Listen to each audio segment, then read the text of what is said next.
Today is Thursday, February 2nd, 2023. My name is Jeremy, and this sadly is my first cup today. No, it is water. Whatever you're thinking it is, it's not that, it's water.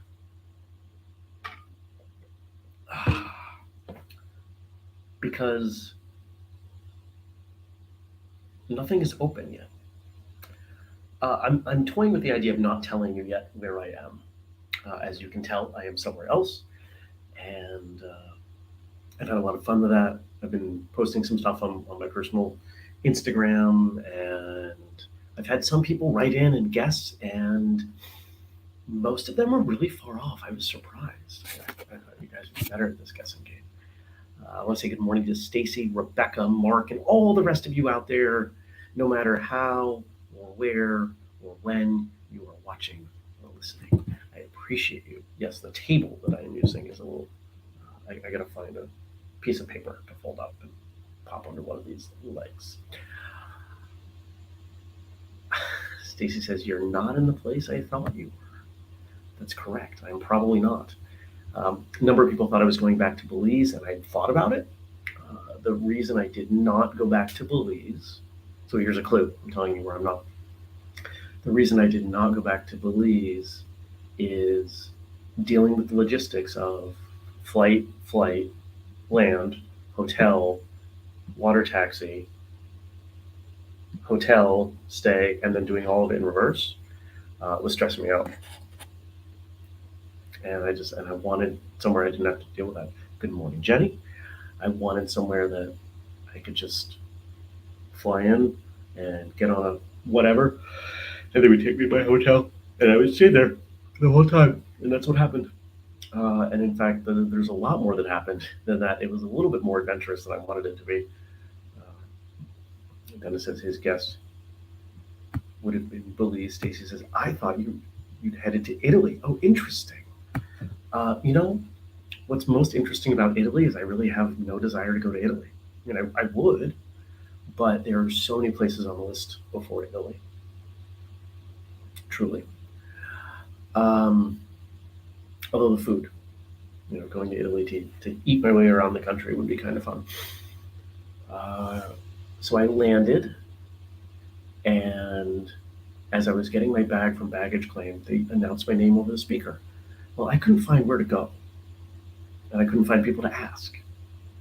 Now, there were people that did other things that I could have asked, but it was tired, and it had been a long flight, and I did not handle that well. And they ended up going out. The easiest clearing of customs ever. I walked through a line. Literally, I'm sorry. They stamped my passport, and then at declaration, I just walked through. That was it. They were doing some random searches.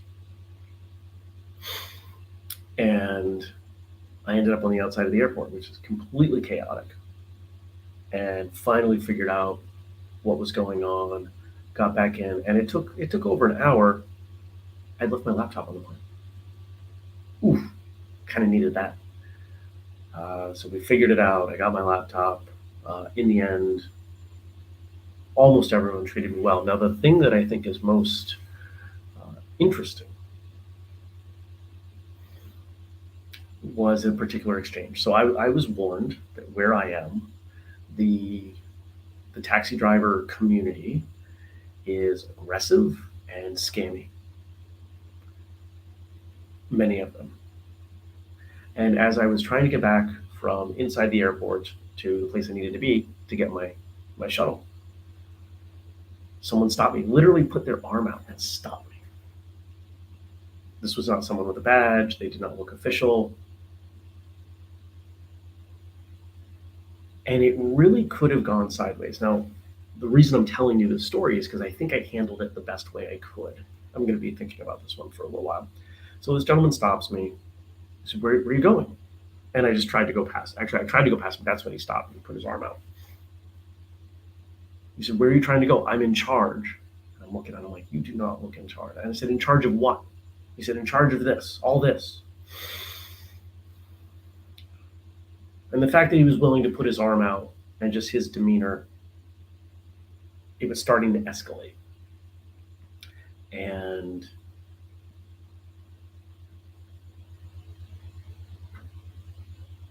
I don't remember quite what I said, but he looks at me, and his English was actually excellent, not even much of an accent. And he said, "I'm in charge, and I don't like the way you're talking to me." I was like, "Ooh, that's a good one." And I'm thinking, all right, so here I am in a strange place, solo, with many people around. I don't know how many of them are his friends. I've got my bags. None of the cards are in my favor here. So we talk for a moment, and a security guard catches wind of what's going on and comes over. And this guy immediately puts his tail between his legs and walks off. He knew. He knew he was had. He didn't even try. So ultimately, I got where I needed to go. Had a wonderful driver. What is the temperature here right now? 74. What is it back home right now? Let's see. The temperature back home right now is 14. I'll take it. Good morning, Gad. Good morning, Jenny.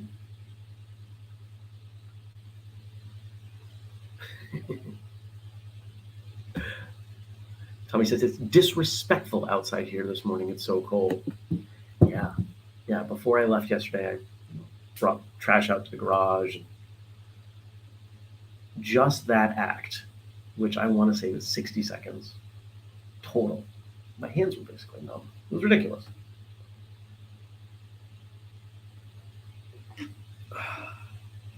So after I talked to you, there were some things that Google Maps says open at 7. So I'm going to go find water and drink about 2 gallons to make up for yesterday and start figuring out my day. I've got a bunch of calls. Oh, and here's a fun one. Dennis says we're enjoying a balmy 19 in central Connecticut.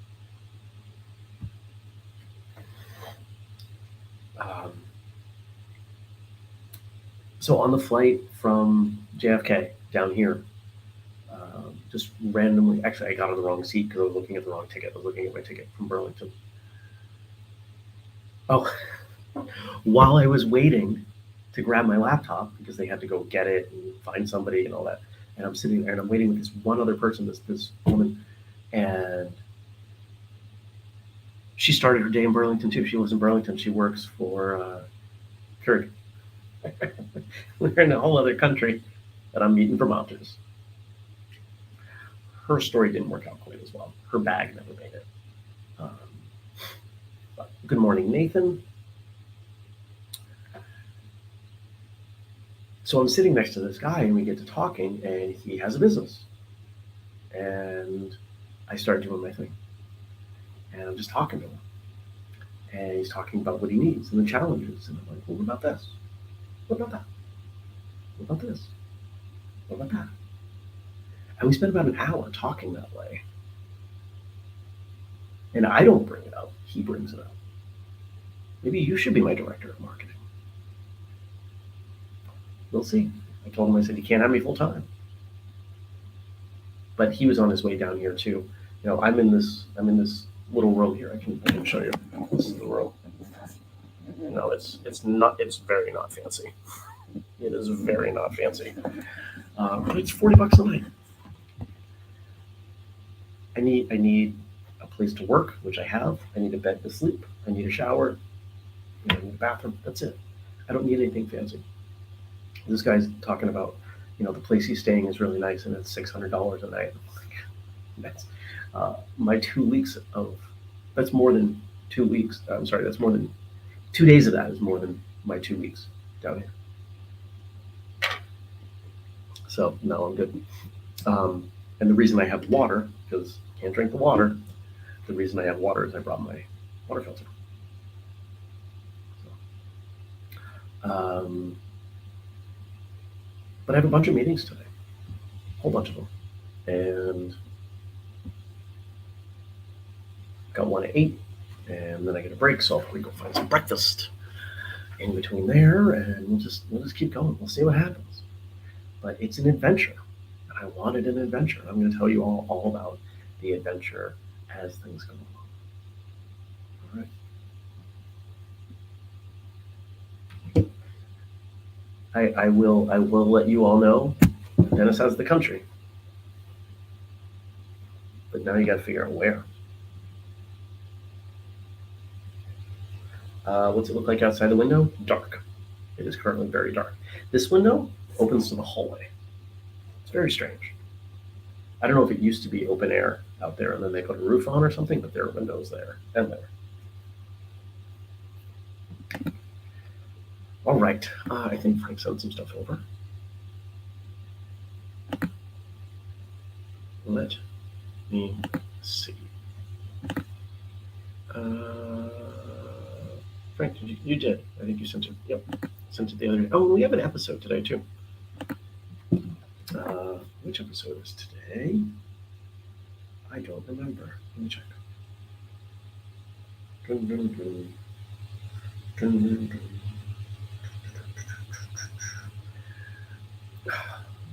Episode 785 of Martial Arts Radio. I did with Andrew. Martial arts should be fun. I think we forget that fun is one of the things it should be. And we talk all about why it should be fun. And if it's not fun, what you're missing. There is such a strong element in our community of people who don't think martial arts should be fun. It should be serious 100% of the time. And I don't agree. And so that's what we spent time talking about in this episode. I hope you check it out. Hope you will enjoy it. I hope you will comment on it. Hope you will leave feedback in the Martial Arts Radio Behind the Scenes group on Facebook. Yeah.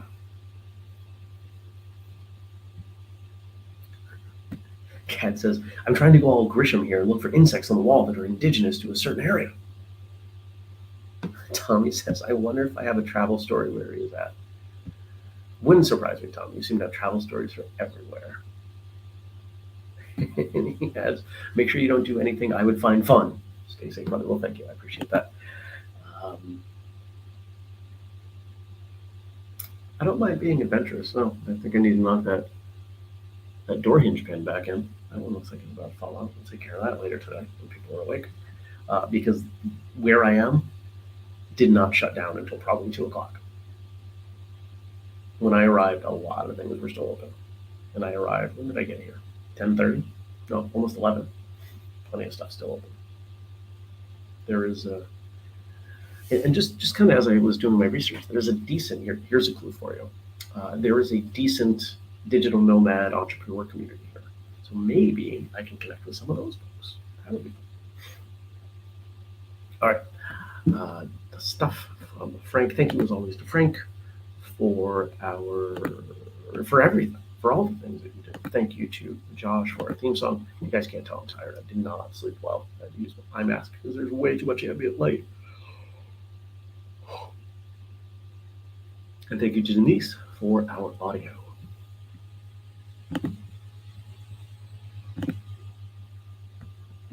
We continue our look at Booker T. Washington. I have learned that success is to be measured not so much by the position that one has reached in life, as by the obstacles which he has had to overcome, while trying to succeed.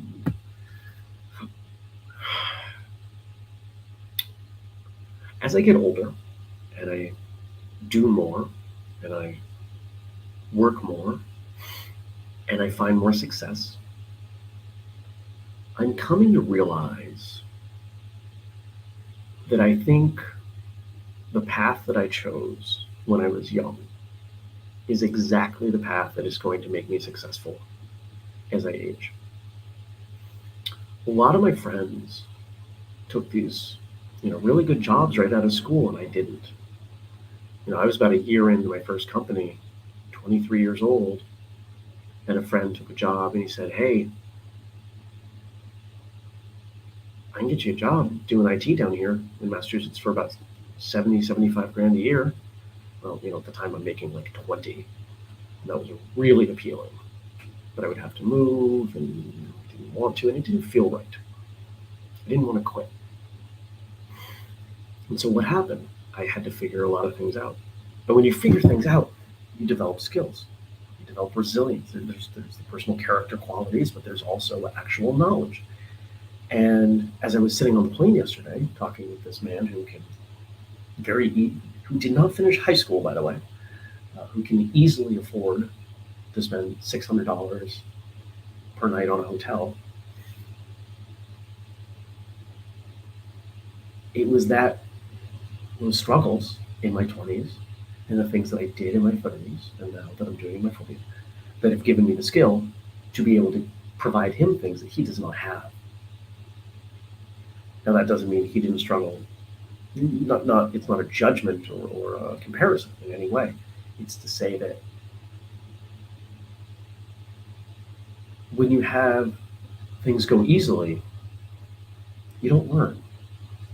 And I think we all know that, right? If you spar with someone and they're not trying and they're not very good, you kind of have to make it more difficult for yourself. Otherwise, you're just going through the motions. You're kind of wasting your time.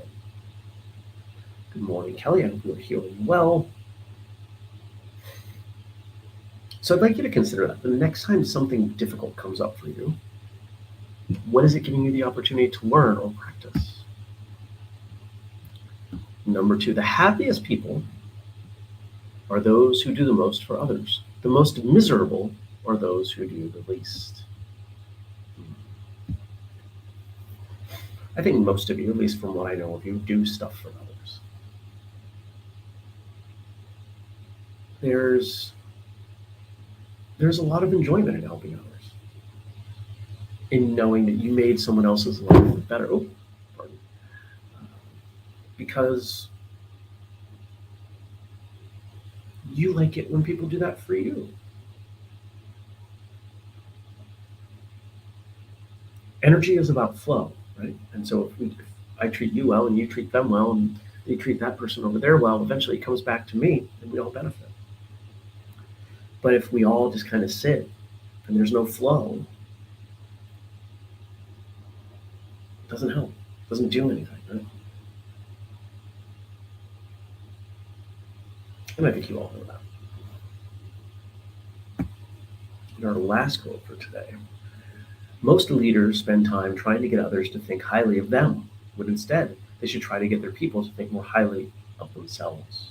It's wonderful when the people believe in their leader. It's more wonderful when the leader believes in their people.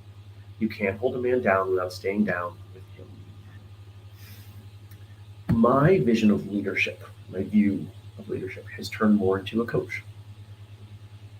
I like that imagery because I think it works well. And anybody who works on the team knows that my job, whether I say it explicitly or not, is to help them perform at their best. What do I need to provide to them? Sometimes it's traditional leadership, setting an example. Sometimes it's providing resources. Sometimes it's a conversation. Sometimes it's a motivating conversation. Sometimes it's a critical conversation. But my job is to make sure every member of this team is performing at their best level, because we all win when that happens. If you've ever worked for a company where there's not a lot of performance at the best level, you know how that feels. And it only takes one person not performing to bring everyone down. So we try not to do that.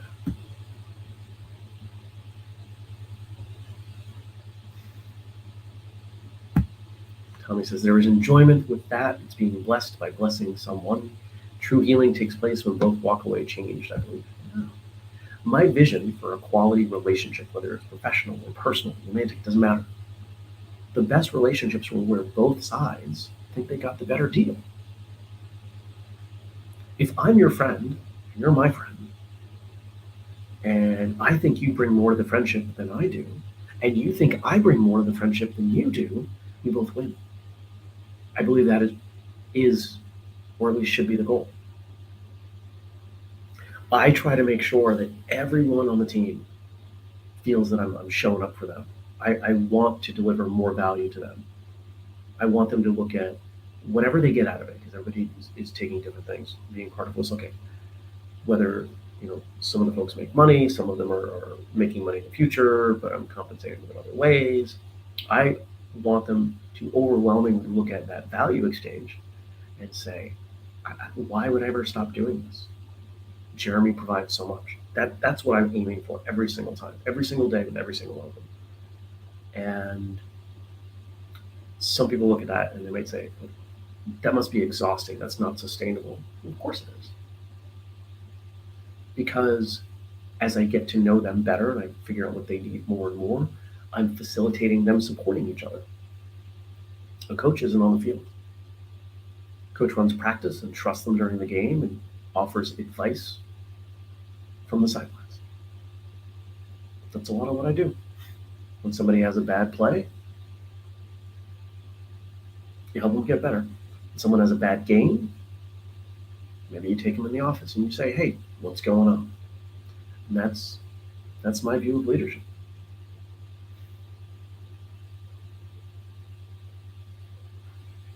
So I hope you go check out that episode. Martial arts should be fun, because it really should be fun. And if it's not fun, well, that's silly.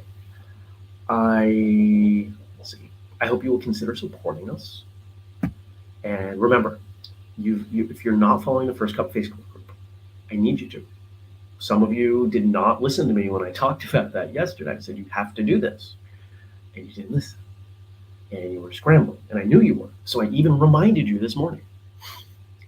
First Cup with Jeremy on Facebook. We will be streaming there. We will not be streaming to Whistlekick anymore. We will still be streaming to YouTube, Twitch, and Twitter. But just a reminder, most of you are on Facebook, and most of you, that means you can talk to each other.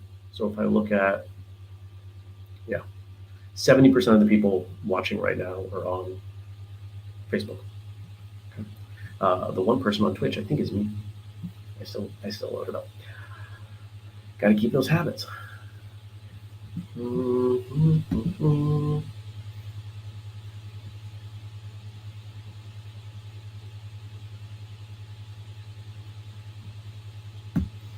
Tommy says the Elvis buying his fans Cadillacs thing, just to see the reactions. He was also saying thank you. Yeah. When you have, give back. And Stacy says, now I'm hearing Fogarty, my baby. Put me in, coach. That's all the singing again. All right, everybody. I'm going to see you back here tomorrow for a Friday episode. That feels like a million hours away, but I am already looking forward to it and tell you about my first day here, wherever I am. And if you want to figure out more, Instagram, my personal Instagram. Until then, how do I say it? How do I close the show? Take care, everybody. Peace.